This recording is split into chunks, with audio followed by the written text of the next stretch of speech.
Gusto en verlos de nuevo esta mañana o ya es tarde.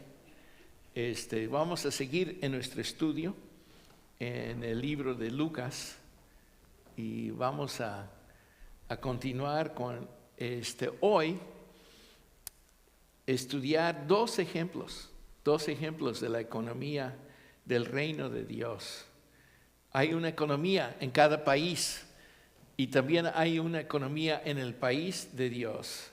Y vamos a ver que no funciona como las economías de los países de este mundo. El reino de Dios, el país de Dios, tiene unas metas muy distintas, prioridades muy distintas. Hoy en día nos hemos dado cuenta que aquí en este país, además de otros, ahorita el tema de la economía está en auge, está siempre en los encabezados de los noticieros. Así es que vamos a ver la perspectiva del reino de Dios.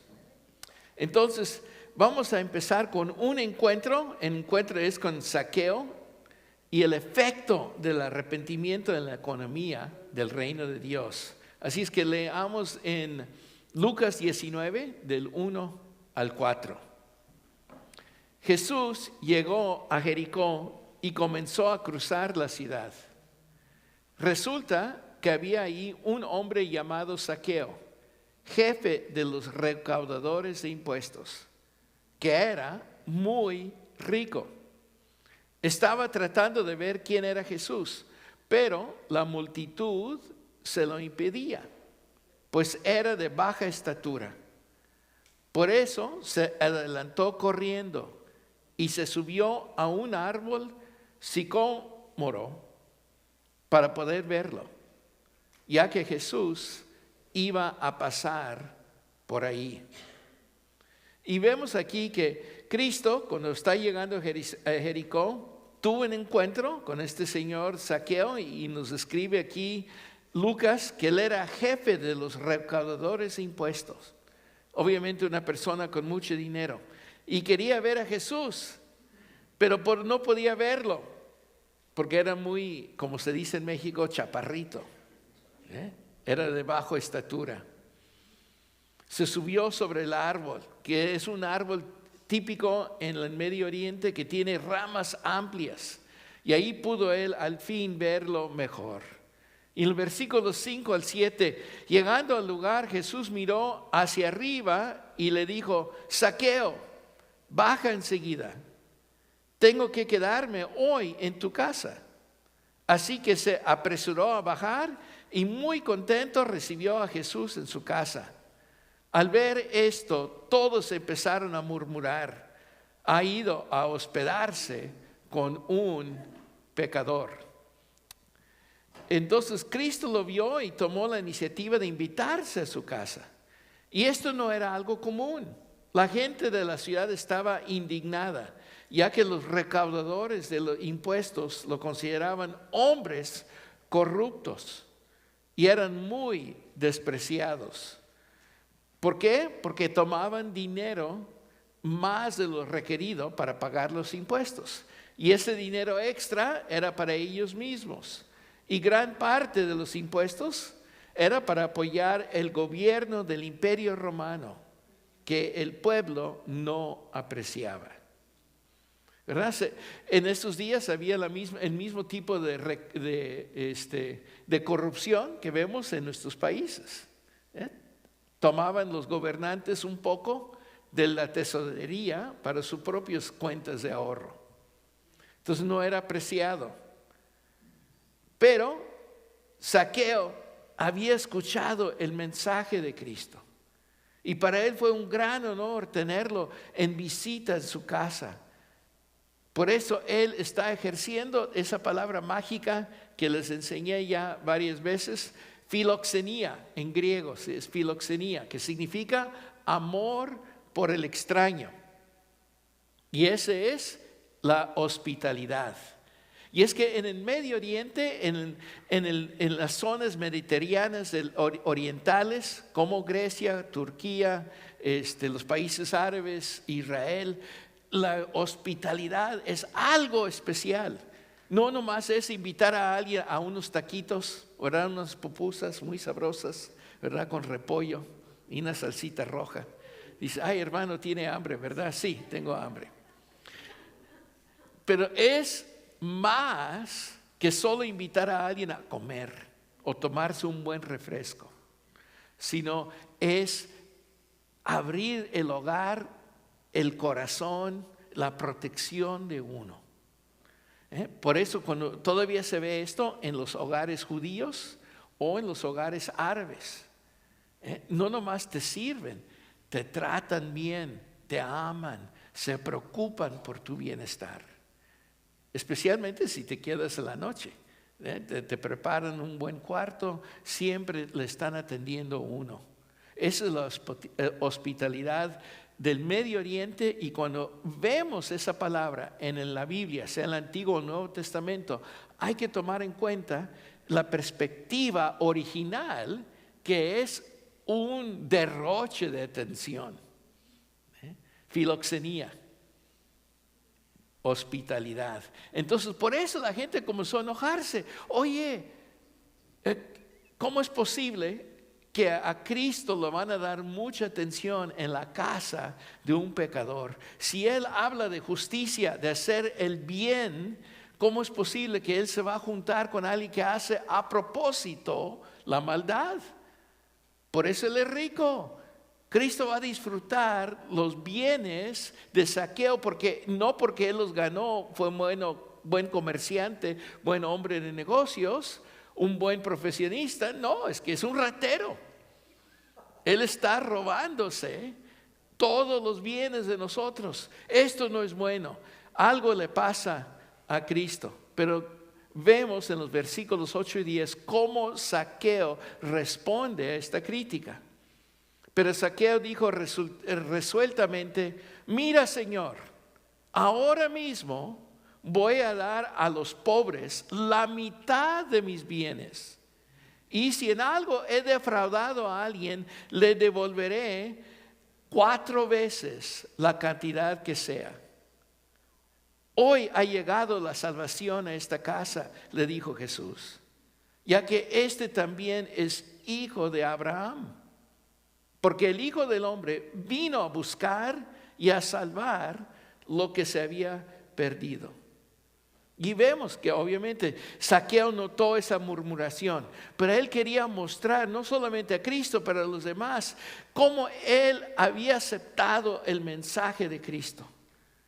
Él se había arrepentido ante Dios, y no solamente hacer esa seña de arrodillarse, ¿verdad? Quizá pegarse en el pecho o gritar, ya sabe cómo hace mucha gente. Por ejemplo, en México mucha gente camina de rodillas, ¿verdad? Para rendir homenaje, oración, rezar a la Santa Virgen.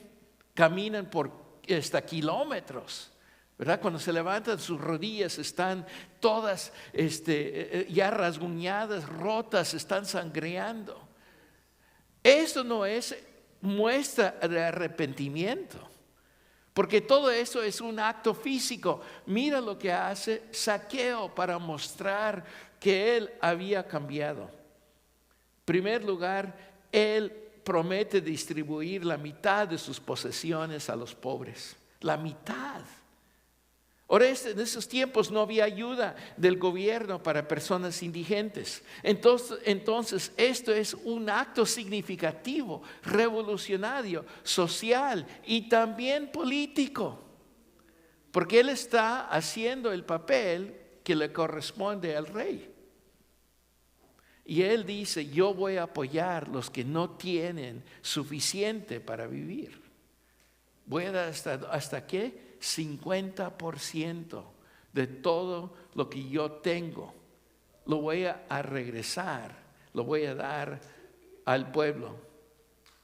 También no se queda ahí conforme con eso. Promete recompensar a los que había defraudado. Es una palabra elocuente para decir los que él había robado, ¿verdad? Mejor seamos más francos, más directos al grano.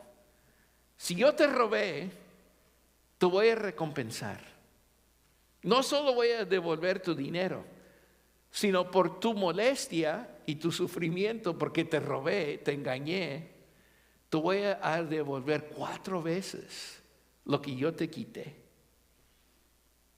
Es la manera como Él está haciendo su indemnización, porque Él admite su maldad. Y por eso Cristo declara que la salvación había llegado a Zaqueo, porque Zaqueo se había arrepentido en actualidad, en sinceridad. No rompió su ropa, no se puso ceniza, no andaba gritando por las calles, sino puso todo lo que él había hecho mal en bien. Él restauró a los que él había dañado y admitió su pecado en público. Él cambió su vida, no se quedó igual. Y esto es lo que significa arrepentirse. No es solo palabras, no es solo decirle, ay, lo siento mucho, no quise pisar tu pie. Es, perdóname, pisé tu pie y te lo quebré. Vamos al doctor para que examine tus huesos, porque yo hice algo mal. Yo necesito mejorar no solamente mi vida, pero la vida tuya. Si yo he pecado contra ustedes, hermanos, decimos que no nomás perdóname, ¿qué puedo hacer yo para que todo quede bien? Y lo que sucede hoy, como yo había dicho en otro sermón hace poco, no es que somos personas amargas que no nos gusta perdonar, es que somos personas arrogantes y no queremos pedir el perdón. Y es lo que yo he visto mucho más seguido. Hermanos en Cristo rehúsan admitir como Zaqueo sus maldades, sus insultos o ofensas, y rehúsan pedir perdón a los que ellos habían dañado. Muchas veces se van de la iglesia o ya no saludan a nadie, de repente desaparecen. Y ellos se dan el paquete que son los ofendidos, cuando muchas veces son los que han causado daños a los demás. Eso es más típico en nuestro día. Y el arrepentimiento requiere esa declaración a las personas que hemos ofendido, que vamos a ser distintos. No vamos a seguir igual. Y lo que estamos viendo en público muchas veces es que queremos proteger que nosotros hemos defraudado a hermanos en Cristo, en vez de admitir y poner en bien a los demás que hemos herido. Zaqueo mostró su cambio con sus hechos y restauró las personas que él había defraudado. Mira lo que dice Lucas 3:8. Cristo dijo esto: produzcan frutos que demuestren arrepentimiento. Y no se pongan a pensar, tenemos a Abraham por padre. Porque les digo que aún estas piedras Dios es capaz de darle hijos a Abraham. Es que mucha gente cree que porque sus padres son creyentes en Cristo o porque viven en las Américas ya son cristianos, no hay que arrepentirse porque ya tengo mi salvación asegurado. Es lo que estaban pensando aquí los judíos, que se habían con orgullo dicho a Cristo: nosotros no tenemos que arrepentirnos, somos hijos de Abraham, somos judíos, ya tenemos la salvación en nuestra sangre, está garantizada la salvación porque somos judíos. Y dice Cristo: no, el arrepentimiento no viene por tu raza étnica, no viene por tu sangre, viene porque tú te das cuenta que vas mal y necesitas el perdón. No es tu herencia étnica que te trae salvación, no es la historia de tu familia que te trae salvación. Dios puede inventar personas así si es lo que Él quiere, pero es por arrepentimiento, por la gracia de Dios, el favor no merecido, no por herencia étnica o costumbres familiares. Y es lo que todavía pensamos hoy en día. Mucha gente cree, yo soy hispano, por lo tanto ya soy cristiano. Yo soy americano, aquí la mayoría son protestantes, por lo tanto yo también ya soy salvo. Mi abuelita se entregó a Cristo, por lo tanto ella cubre toda mi familia. Todavía pensamos igual. Y no funciona así. Cada hijo de Dios es hijo directo. No hay nietos, bisnietos. No hay descendencia. Todos tenemos que llegar al punto de reconocer nuestras maldades y pedir perdón al Señor y cambiar nuestras vidas. Y aquí también Cristo está declarando su misión. Él vino a buscar y salvar a los perdidos. Él tomó la iniciativa de invitarse a la casa de Zaqueo. Y es lo que Él hace. Él toma la iniciativa. Él es el que nos escoge. Y Él está trayendo personas para que crean en Él, llamándoles para que ellos también puedan recibir el perdón de pecados cuando ellos se arrepienten. Todo porque es un favor que no merecemos. Y hermanos, creo que hoy en día se está perdiendo la necesidad de arrepentirnos para quedar bien con los demás, para no ofender. Pero no es ofensa. Estamos diciendo que nuestra naturaleza humana es de no comportarnos bien. Eso es natural. Vayamos al patio escolar. Los niños solitos comienzan a pelear, se portan mal. Hermanos, yo empecé mi vida de criminal cuando yo tenía 4 años. Sí, criminal. Estaba en México en la casa de mi abuelita y siempre pasaba el señor, ¿verdad?, con la charola de dulces, anunciando que estaba vendiendo dulces, ¿verdad? Y yo quería uno, pero no quería molestar a mi mamá porque ya sabía la respuesta, aún a los 4 años, es no, ¿verdad? Tienes que comer y después el dulce. Entonces, porque ya tengo innato el deseo de ser criminal, pensé en mi mente, aún de 4 años, todavía no había ido al kinder, voy a subirme por aquí la cerca y voy a tomar uno, con él está pasando. ¿Ves? Entonces, él separó la tortillería junto a la casa de mi abuelita porque ahí estaba una muchacha muy bonita y a él le gustaba llegar a platicar con ella, la hija del dueño. Y yo comencé a notar que cada vez que pasaba el vendedor, se paraba a ver la muchacha y platicar con ella. Dije, mi oportunidad. Nadie me enseñó. Mi papá no me dijo, mira niño, si quieres robar, este es tu plan. Yo solito estaba haciendo mis cálculos porque quería ese dulce. Y es lo que pasó. Llegó a ver a Hilda. Estaba platicando muy distraído porque era muy bonita. Entonces yo me subí por la cerca. Había una mojonera ahí, como una columna de concreto. Ahí me trepé yo y le tomé el dulce. Y yo calculé no darle el peso para que no se diera cuenta él que se estaba moviendo su charola. 4 años, hermanos. Y se lo quité, y yo muy feliz bajé. Mi mamá notó que yo estaba muy feliz caminando, masticando un dulce sabrosísimo, con extra azúcar, ¿verdad? ¿Qué tienes ahí, muchacho? Tengo un dulce. ¿Y cómo conseguiste el dulce? Pues del vendedor. ¿Y cómo fue que te paraste el vendedor si no tienes dinero? Y es que lo tomé. Admití mi pecado. Y la razón que les digo esa historia un poquito chistosa, por lo menos ríanse, ¿verdad? Un poquito. Ahora sí, ya les gustó. Ok, entonces les digo eso porque ya es natural. Es natural que ya nadie nos enseña cómo hacer maldades.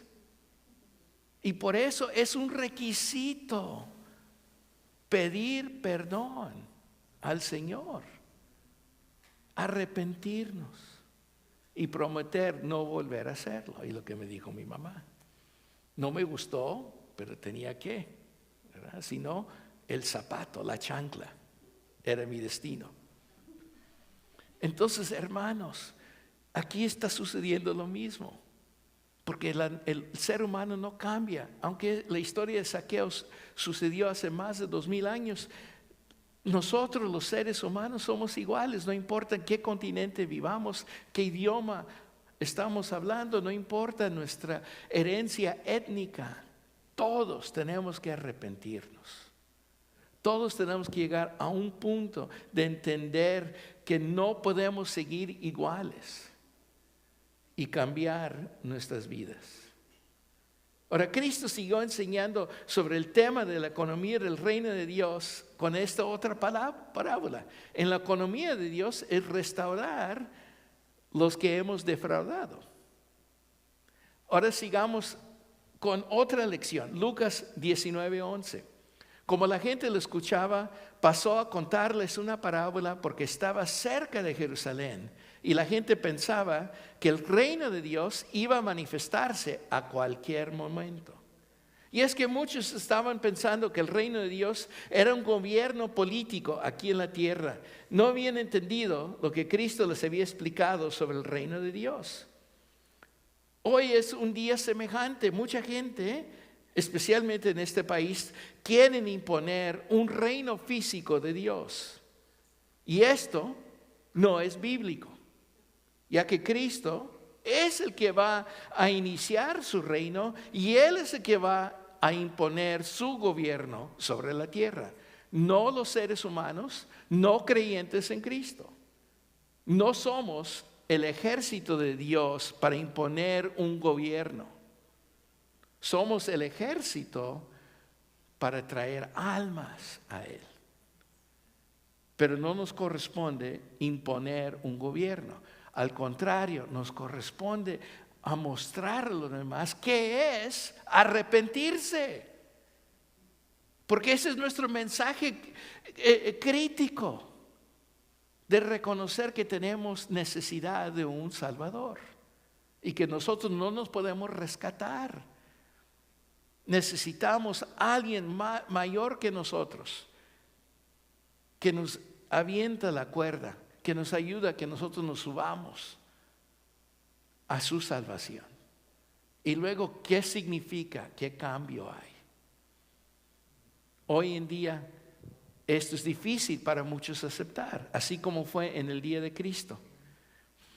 Y por lo tanto, querían ver que los demás fueran forzados en cambiar su vida, no hacerlo por ellos mismos. Ahora, Lucas 12, al 15, 19, 12 al 15 dice: así que les dijo, un hombre de la nobleza se fue a un país lejano para ser coronado rey y luego regresar. Llamó a 10 de sus siervos y entregó a cada cual una buena cantidad de dinero. Y en otras versiones nos dice 100 minas. Y ahorita les explico qué significa eso. Les instruyó: hagan negocio con este dinero hasta que yo vuelva. Pero sus súbditos lo odiaban y mandaron tras él una delegación a decir: no queremos a este por rey. A pesar de todo, fue nombrado rey. Cuando regresó a su país, mandó a llamar a los siervos a quienes había entregado el dinero, para enterarse de lo que habían ganado. Cristo está dando esta parábola, historia, pero tiene una raíz. Ahorita les explico. Es un hombre de familia de nobleza que viaja para ser coronado rey. Significa que obviamente había una autoridad todavía superior a este hombre de nobleza. Llamó a sus siervos y él quiso que se invirtiera este dinero mientras que él iba a ir de viaje. En esos días se tardaba semanas o meses para ir de viaje, ¿verdad? Hoy en día estamos acostumbrados a que llegamos a otro país en unas cuantas horas. Cuando yo era niño, viajábamos a Monterrey desde aquí de Detroit y nos tardábamos 3 días, ¿verdad? Íbamos hasta en tren, para que vean qué viejito soy, porque había tren todavía. 3 días, hermanos. Hoy, y ya, pues hoy ya hay vuelos directos a Monterrey, son 3 horas.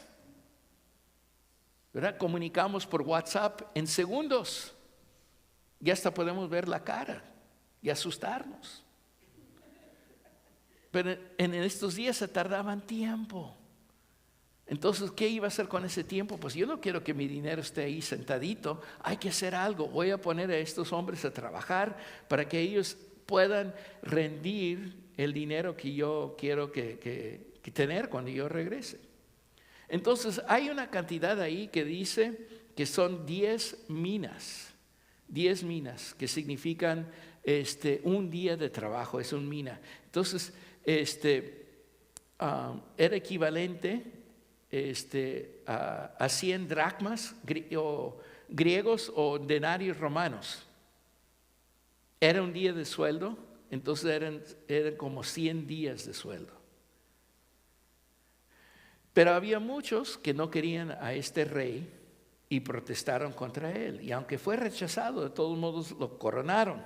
Pero cuando regresa, llama a sus siervos para oír el informe. El versículo 16 al 17. Se presentó el primero y dijo: Señor, su dinero ha producido 10 veces más. Hiciste bien, siervo bueno, le respondió el rey, puesto que has sido fiel en tan poca cosa, te doy el gobierno de 10 ciudades. Entonces le dio este informe, y ahí hice un cálculo, que había logrado 10 veces más de su inversión inicial. Su rendimiento fue de 100 minas. Y esto significa un rendimiento de 900%. Increíble. Hoy en día uno no puede invertir en la bolsa de valores y sacar 900% de rendimiento de sus inversiones. Fue algo espectacular.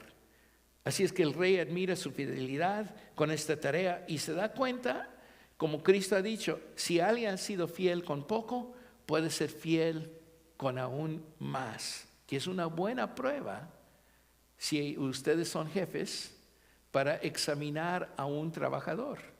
Si un trabajador hace bien con lo poquito, le puedes dar más y más responsabilidad.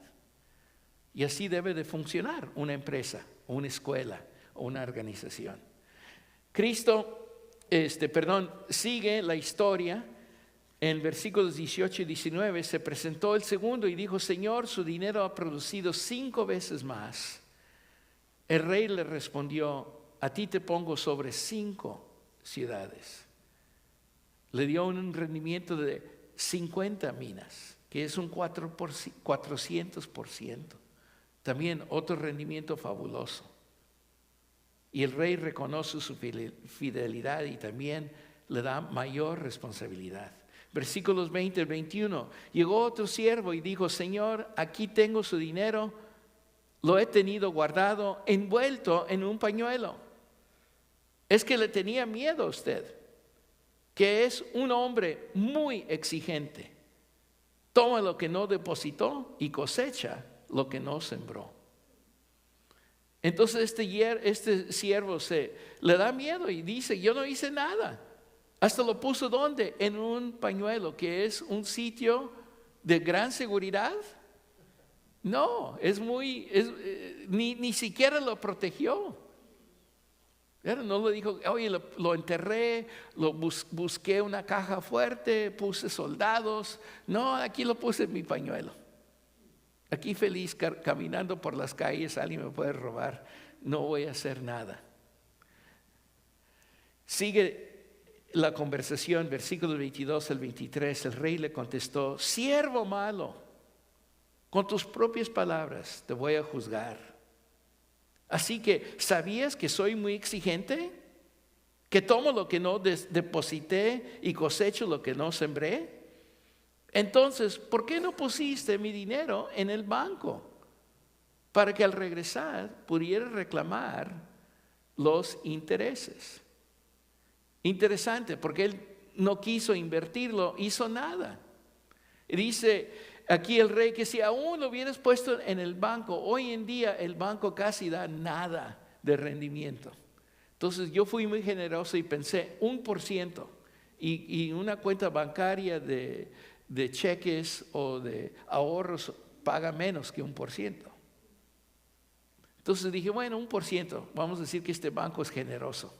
Entonces lo hubiera rendido 10 minas a 10.10 minas. Casi nada. Pero era algo. 0.10, ¿verdad? En dólares es como una moneda, un centavito de 10 centavos nomás. Pero es algo. Algo. Y aún eso él no pudo hacer. Él gastó esta gran oportunidad. Entonces dijo el rey en versículos 24 y 25, luego dijo a los presentes, quiten el dinero y dénselo al que recibió 10 veces más. Señor, protestaron, él ya tiene 10 veces más. Obviamente la gente se enoja porque parece que esto no es justo. ¿Por qué le estás quitando a este pobre y le das al que ya tiene mucho? Y aquí Cristo lo explica, 26 al 27. El rey contestó, les aseguro que a todo el que tiene se le dará más, pero al que no tiene se le quitará hasta lo que tiene. Porque en cuanto a esos enemigos míos que no me querían por rey, tráiganlos acá y mátenlos delante de mí. Oye, esto no parece muy justo. Yo pensé que Cristo era alguien de amor, de perdón, de misericordia. ¿Por qué es que aquí en su historia no le muestra misericordia al siervo rebelde y perezoso? Es que aquí nos está mostrando Cristo qué significa la economía del reino. Es que esta parábola es una analogía basada en una historia verídica, política, que había sucedido recientemente en el norte de Israel. ¿Sabían ustedes que había el hijo del rey Herodes, Arquelao, también tuvo que ir a Roma a ser coronado rey? ¿Por qué? Porque Roma tenía dominio sobre esta región de provincias, y ellos tenían que aprobar quién iba a ser el gobernador. Entonces Arquelao tuvo que salir y fue a Roma para ser coronado. La razón que usó Cristo la vida de Arquelao es que Arquelao había construido un palacio en Jericó. Él estaba usando un ejemplo de la historia reciente que todos iban a entender. Y es lo que hizo Arquelao. Tuvo que irse a Roma, pero también mucha gente judía y griega en esa región, en Galilea, no lo querían. Y varios de ellos viajaron hasta Roma para quejarse ante César: no lo haga rey, no lo queremos. Exactamente lo mismo. De todos modos, el César lo coronó rey, él volvió y hizo lo mismo. Todos sus enemigos los encarceló o los asesinó. Pero Cristo usa esta historia porque Él quiere explicar cómo funciona el reino de Dios. Dios asigna tareas a sus ciudadanos y Él espera que trabajen y que produzcan resultados para aumentar el reino. Él va a recompensar a los fieles que le obedecen. Y si le sirven con fidelidad, Dios le va a dar aún más. Quizá no en esta vida, pero en el día de juicio, eso sí está garantizado. Cada persona, sea creyente o no creyente, va a tener que dar cuentas por sus obras. Y eso es un error que hacen muchos evangélicos. Ya que somos salvos, nuestros pecados han sido perdonados, ya tengo mi boleto garantizado, sellado por Cristo, voy al cielo y ya no tengo que hacer nada. ¿Verdad? Una mala interpretación de las Escrituras. Porque ¿qué se requiere para ser salvo? El arrepentimiento y el cambio. Ahora, esto no es salvación por obras. El cambio viene porque el Espíritu Santo mora en nosotros y Él nos da poder para ser obedientes. Lo que nos corresponde es obedecer. Las buenas obras son críticos para creyentes en Cristo, porque nuestras buenas obras van a ser juzgadas y nuestras malas obras. Y nuestra recompensa viene por lo que hacemos a favor de Él y en obediencia a Él. Esa recompensa no viene en esta tierra. Y ese es el error que hacen los predicadores del Evangelio de la prosperidad. Es que ellos dicen que tu recompensa es ahora mismo, ¿verdad? Por eso hay un libro que dice tu mejor vida ahora. Y si eso es cierto, quiere decir que tu mejor vida es solo aquí, porque en el cielo vas a recibir muy poco. Yo quiero que mi mejor vida sea ya en la presencia de Cristo, porque ahí nada se va a despreciar. No va a haber aranceles que van a quitar mi dinero. No va a haber impuestos. No se va a enmohecer lo que Dios me da. Entonces, si esto es tu mejor vida, estás pidiendo que Dios te quite lo que te corresponde. Pero esa es la lógica torcida que mucha gente sigue hoy en día. ¿Por qué? Porque no nos gusta estudiar la palabra de Dios. Queremos ser como los pajaritos Robbins. En mi casa hicieron una pareja, un nidito en la entrada a la cochera de la casa. ¿Por qué? Porque tenemos ahí una cubierta para que no nos mojemos cuando salgamos de la casa. Y ahí pusieron su nido. Hubo un viento en abril, tumbó el nido. Dijo mi esposa, qué bueno, porque siempre, ya saben, los pajaritos pues están haciendo la popó y cuando salimos de la puerta ahí nos cae. Y ella no quería pues tumbarlo, qué bueno que el viento lo hizo. Pero porque esta pareja de Robbins eran muy tercos, en un día reconstruyeron su nido. No dejaron que el viento destruyera su casita. Y van a decir, oye hermano, pues ¿dónde va? Porque esta historia está muy distinta a lo que está predicando. Mira, esto va. Ellos siguieron construyendo, criaron sus pajaritos, ya volaron esta semana. Ya no están ahí, ya vamos a tumbar, pero ahí está todo manchado el piso, ¿verdad? El pavimento, por donde ellos habían habitado. Ellos se preocupan por el bienestar de su familia. Ellos se preocupan. Ellos siguen lo que deben. Por eso están preparados, aun si había un viento. Nosotros, al contrario, no nos preparamos, no estudiamos, no cuidamos ni de nosotros mismos. Y muchas veces nos comportamos como los pajaritos. ¿Qué hacen los pajaritos recién nacidos? Tienen la boca abierta. ¿Y qué hace mamá y papá? Viene y les trae el gusano. ¿Verdad? Qué emocionante verlo. Pero qué pena que nosotros como creyentes adultos sigamos con la boca abierta. A ver, pastor, tú aliméntame, porque soy pajarito. Pero hermano, usted ya tiene 53 años. ¿No es tiempo que comience a alimentarse a sí mismo? Y es lo que nos pasa, no queremos alimentarnos. Con razón nos quedamos, atorados, no cambiamos, no mostramos obras de nuestro arrepentimiento. El destino de los pajaritos era salir, extender sus alas y volar. Y siempre es divertido verlos porque se tropiezan, a veces caen, se chocan. Afortunadamente estos salieron bien. Y se fueron, ya está el nido abandonado. Nosotros nos corresponde salir del nido, extender nuestras alas, aprender de la palabra de Dios, poder analizar y entender qué significa, conocerlo y conocerlo en detalle. Y no esperar que el pastor o el maestro o el jefe de grupo es el que solo nos enseña. Nos corresponde a nosotros comer, alimentarnos.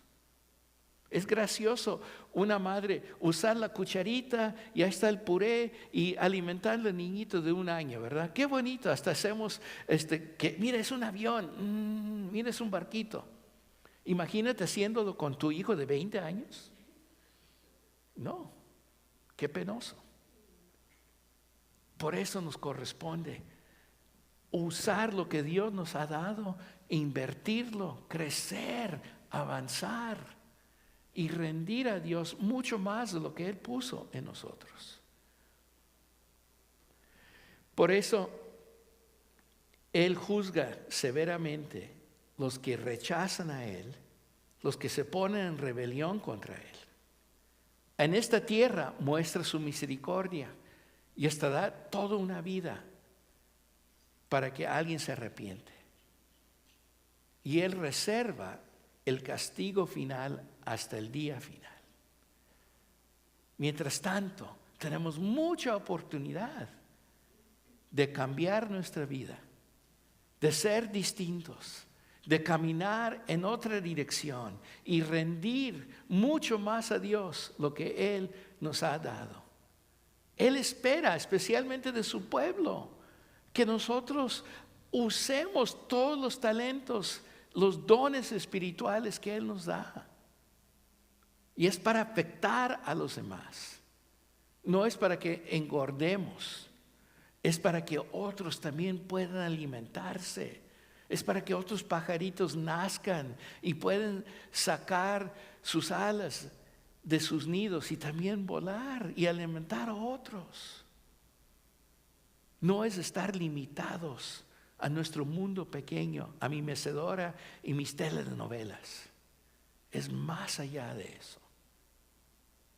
Y por eso Él requiere que demos cuentas cómo hemos invertido nuestras vidas. ¿Estamos tocando a los demás? ¿Estamos obedeciendo lo que Él dice?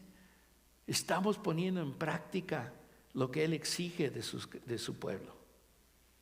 Va a haber un juicio final y habrá un día de justicia.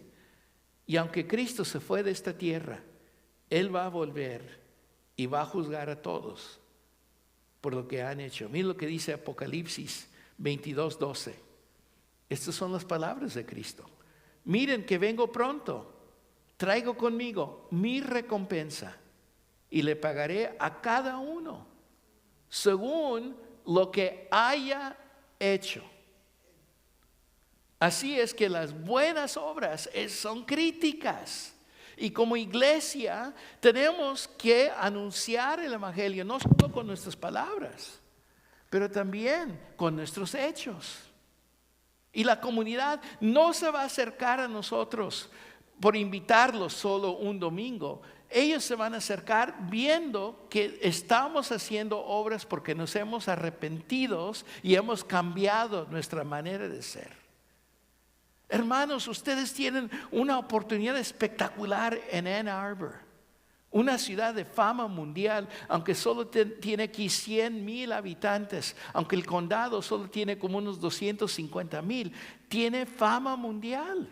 Y Dios los ha dado una tarea de tocar almas, personas que hablan español que llegan al condado de Washington. Y estar encerrados en su edificio solo los domingos y no salir a la comunidad es mal usar sus dones. Es no poner en práctica lo que Dios les ha llamado a hacer. Y Dios los va a juzgar. Hermanos, hay una oportunidad fabulosa aquí, anual, en julio. ¿Cuál es? Alguien dígame, ¿qué va a pasar en julio? Que tiene muchísima atención aquí en Ann Arbor. ¿El qué? El Art Fair, ¿verdad? La feria de arte. ¿Y vienen cuántas personas? ¿Unos 5 o 6? ¡Miles! Y yo me he dado cuenta que pocas iglesias tienen su puesto. Hermanos, gente quiere escuchar. Lo que pasa es que nosotros tenemos mucho miedo. Somos gallinas. Y nos quedamos en nuestro gallinero. Y el plan de Dios es de no estar encerrado en jaulas. Es estar al aire libre, en la intemperie, y que la gente vea nuestras buenas obras. Hay iglesias que se aprovechan de estos festivales y venden, y eso no es lo que está hablando Dios, de aprovecharse el dinero de los demás. Es estar dando. Hermanos, sería una oportunidad fabulosa repartir agua, porque ¿qué? Julio es calientísimo aquí. Está la gente caminando. Dar un folleto, comprar Nuevos Testamentos, repartirlos gratuitamente. Empezar conversaciones. ¿Qué tal? ¿Habla español? ¿Dónde es? El Salvador, qué bueno, mira, yo soy de la capital, etcétera. Comienza uno a platicar con ellos en un ambiente que no es agresiva para ellos. Y nosotros sabemos, especialmente el mexicano, que es la mayoría del latino en Michigan, es el más resistente al evangelio. Ya les había dicho, ¿cuál es el país más evangelizado de América Latina? Guatemala. 50% de la población es evangélica. Eso es más alto que Estados Unidos. Aquí en Estados Unidos un 20%. México y Paraguay unos 7 a 8%. México y Paraguay son los países menos alcanzados con el evangelio. Y no les gusta entrar a una iglesia evangélica. Entonces no esperen que los mexicanos entren aquí corriendo desesperadamente a estar en el templo. No va a pasar. Entonces, ¿qué debemos de hacer si somos personas que vamos a usar nuestro dinero, nuestras 10 minas para invertirlo? Hay que salir, hay que buscar para dar un rendimiento a Dios. Y no nos corresponde estar sentaditos cómodos. Nos corresponde buscar maneras como tocar nuestra comunidad.